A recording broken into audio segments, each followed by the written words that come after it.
नमस्कार, फाइटर समाचार में आपका स्वागत है। पेश आज 4 मार्च सुबह 6 बजे राजस्थान की खास खबरें। बीकानेर जिले के गजनेर पुलिस थाना क्षेत्र के चांडासर गांव में दर्दनाक खबर सामने आई है, जहां झोपड़ी में लगी आग में उसमें सो रही एक महिला व उसके बच्चे जिंदा जल गए, जिससे दोनों की मौत हो गई। वहीं महिला का पति गंभीर रूप से झुलस गया। सूचना पर गजनेर थाना प्रभारी धर्मेंद्र सिंह मैं टीम के साथ मौके पर पहुंचे और घटना स्थल का जायजा लिया। उन्होंने बताया कि बीती रात को चांडासर गांव में एक झोंपड़ी में आग लगी, जिसमें सो रहा एक परिवार आग की चपेट में आ गया। एक महिला व बच्ची के झुलसने से मौत हो गई। वहीं मृतक महिला का पति गंभीर रूप से झुलस गया। हालांकि अभी तक आग लगने के कारणों का पता नहीं चल पाया है। पुलिस मामले की जाँच में जुट गई है। हरियाणा के फरीदाबाद में देर रात दर्दनाक सड़क हादसे में 6 युवकों की मौत हो गई।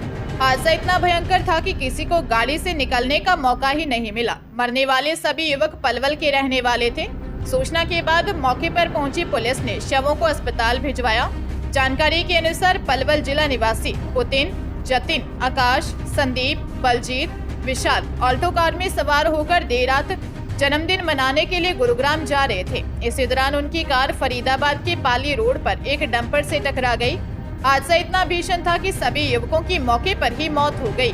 मरने वाले सभी युवकों की उम्र 18 से 26 साल के बीच है।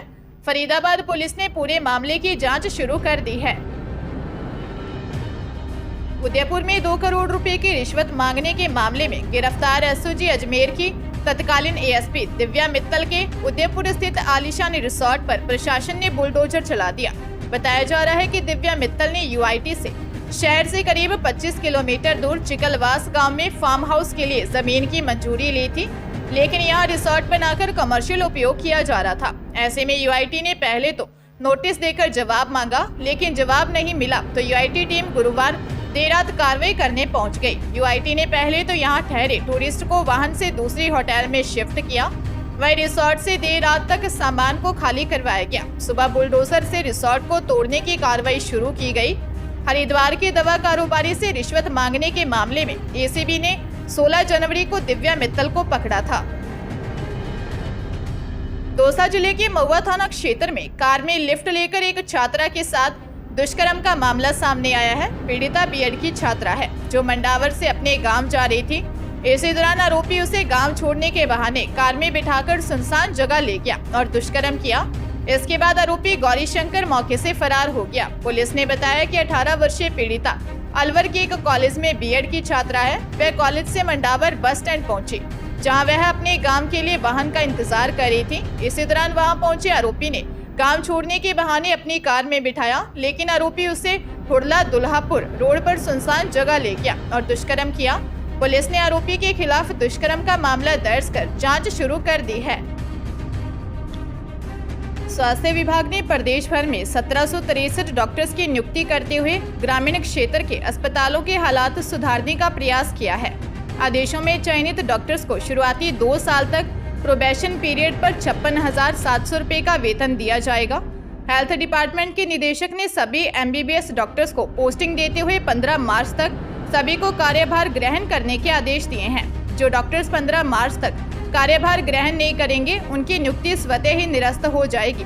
इसे नियुक्ति के बाद प्रदेश भर के हॉस्पिटल में डॉक्टर्स की कमी कुछ हद तक दूर होगी।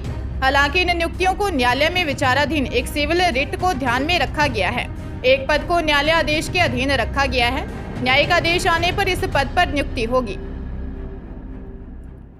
हरियाणा के अंबाला में भीषण हादसा हो गया, जिसमें 8 लोगों की मौत हो गई, जबकि 20 से अधिक लोग घायल बताए जा रहे हैं। मरने वालों की अभी तक पहचान नहीं हो पाई है। हादसा पंचकुला यमुनानगर नेशनल हाईवे 344 पर गांव कक्कड़ माजरा के पास हुआ। जानकारी के मुताबिक यूपी के बरेली से मजदूर बस में बद्दी जा रहे थे। जैसे वह शाहजहांपुर के पास गांव कक्कड़ माजरा के पास पहुंचे तो पीछे से उनकी बस को ट्रॉला ने टक्कर मार दी।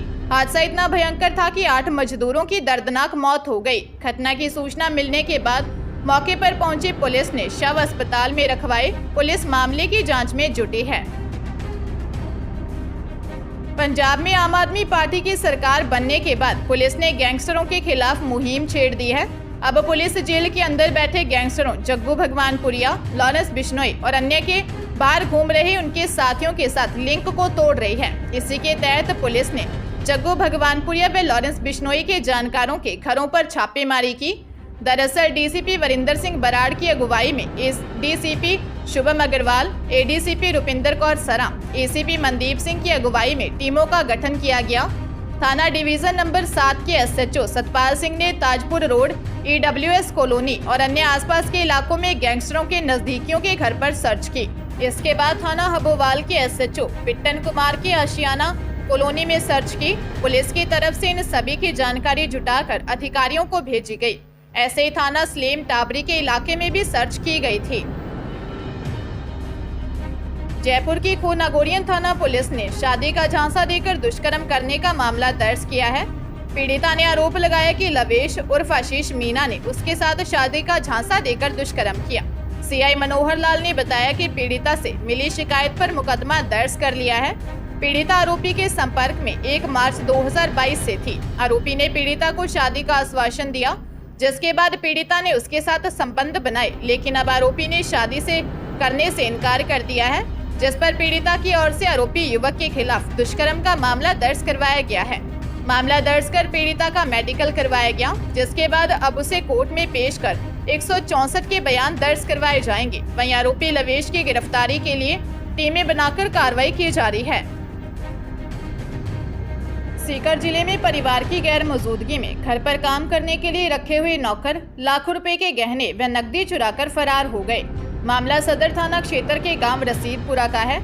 मकान मालकिन माधवी सेवदा ने थाने में दर्ज मामले में बताया कि गांव रसीदपुरा के वार्ड नंबर 4 में रेलवे लाइन के पास हंस डेयरी फार्म के नाम से उनकी डेयरी संचालित है। उनका रिहायशी मकान में डेयरी फार्म बना हुआ है। मालकिन ने डेयरी व घर पर काम करने के लिए नौकर दंपति रिंकू ठाकुर, विशाल ठाकुर व 2 अन्य लोग बासेन मांझी, सुनील कुमार को काम पर रखा था। परिवार की गैर मौजूदगी में मौके का फायदा उठाते हुए चारों नौकरों ने अलमारियों के ताले तोड़कर 8 लाख रुपए के सोने चांदी के गहने व 2 लाख की नकदी चुरा ली। पुलिस चोरों की तलाश कर रही है।